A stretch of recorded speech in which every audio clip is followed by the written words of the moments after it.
Okay folks, welcome to how to build a garden from scratch.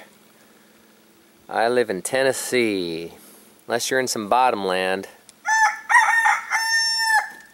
or on some flat farmland, you might have some soil issues if you want to have a garden. In my case, you see there's a lot of hillsides, little mountains if you will. There's a lot of cedar trees, and I've learned around a lot of cedar trees there is acidic soil, a lot of clay in the soil, and so I've had to enrich the soil. But let me just back up further. When I came to this property, there was no house here. This was all woods, and so I had the big gigantic bulldozers come in through here and take all these trees out, and it took it right down to the you know, the soil. And that soil was pretty clay, high concentration of clay. It wasn't good for growing a garden by any stretch. It looked nice, but wasn't suitable for gardening. So I have brought in at least 2 10-wheeler trucks and put those piles of soil right there. And I've had at least 5 or 6 truckloads from the tree companies dropping off wood chips here, and I've put ashes from the fire and stuff like that in there. This year I put some lime on the garden, and hopefully that'll help neutralize the soil some. In designing this little garden space, I have had to learn some lessons. For one, I've got this little walkway around here, around the garden. Last year, this area was a little low, and when the heavy rains came into Nashville, and they often do, it rained pretty hard last night, not enough to pool any water, but it does rain hard, and it was a little low right there. So drainage is important if you're going to start your garden. I've got the water now where it flows right on out. Not at too steep of a grade, but it just kind of eases on out and kind of makes its way down the mountainside. So this year I think I've got it pretty well dialed in. And this year I have more rows than I had last year. Rows are a good thing. This is how they grow strawberries and things over in Central California, Salinas. Strawberries and lettuce and artichokes, they put rows up like this. These are small rows, but nevertheless they are rows. Last year I didn't have as many rows, so I've gone back to the row concept, and you can do that with a shovel, rake, no problem. And I've planted my seeds already, and I let Mother Nature come in with the rain to water it for the first time. Before the rains came, I did take a shovel and kind of pack down the soil so all my seeds wouldn't kind of flow downhill and kind of pool up at one end of the rows, and then lo and behold, when the seeds do sprout, they all don't pop up at the end of the row. So I kind of kept that in mind when I was planting this year. This is some old wheatgrass that I planted. I'll probably take that out. These are some onions that I planted about a month ago or so. They're just jamming. That's some cilantro. It's been in all year, that cilantro. So I'm just gonna leave it in there.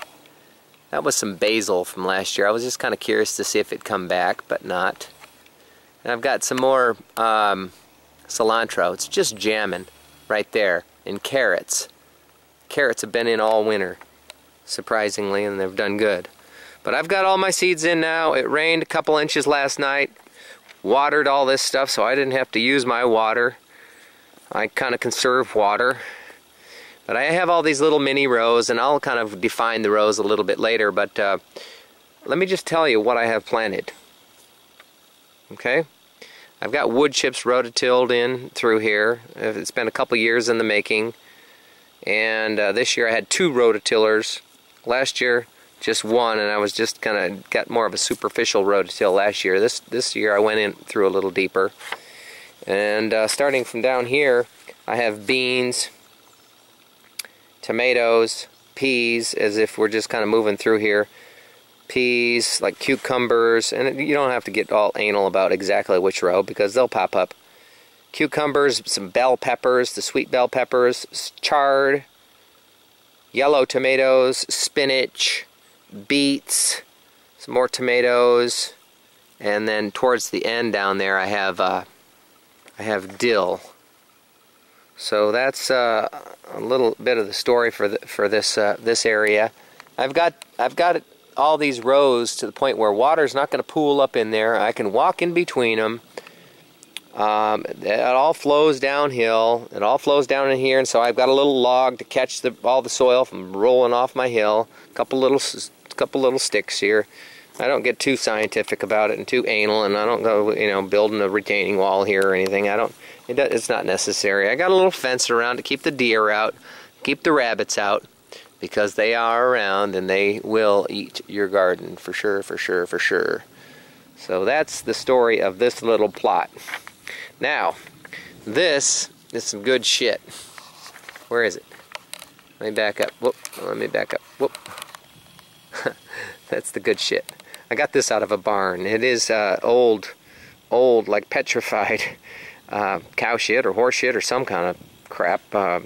Probably some hay in there too or something, but monster stuff. Dinosaur shit. The good shit. Grows the good stuff. I'm going to use it as fertilizer. And I do supplement with this Miracle-Gro when I'm planting starts in these little things here. I put the Miracle-Gro in there. Maybe sometimes I put a little more Miracle or some of this good potting soil next to the plants when I plant. And going back to the garden, if some of the seeds don't pop up, then I'll use my my starts that I've grown outside of the garden. This little space here, it's more mulch. It's just decomposing. Like I said, I've had 5 big tree trimming trucks full of wood chips brought here. At least 5. And I love them. I've had 100 truckloads of wood chips brought to my places throughout the years. I've had 7 places I was thinking about them. In the last 10 years or so, I've owned 7 properties. And I'm happy right here. So let me tell you, see that green bucket? My buddy and I, we were fishing, and so we caught a bunch of fish, and we put all the fish guts in that bucket. Well, I buried all the fish guts underneath all this monster dinosaur shit. It just all helps the garden, and I do that. I do that in the winter months and stuff. I use the ashes from the fireplace too. I throw those out there. So that's basically situation with my garden. And let me show you another garden space. Okay, this is one of my spaces, and I'll show you another one in just a moment. I'm tempted to put a bunch of flower seeds in right here and just turn this into a big old huge bash of flowers, but I want to use that for fertilizer once the garden gets going, so I don't think I'm going to do that. As tempted as I am, I've got a little blueberry. It's right there. Not doing too well. Firewood for last winter. Okay,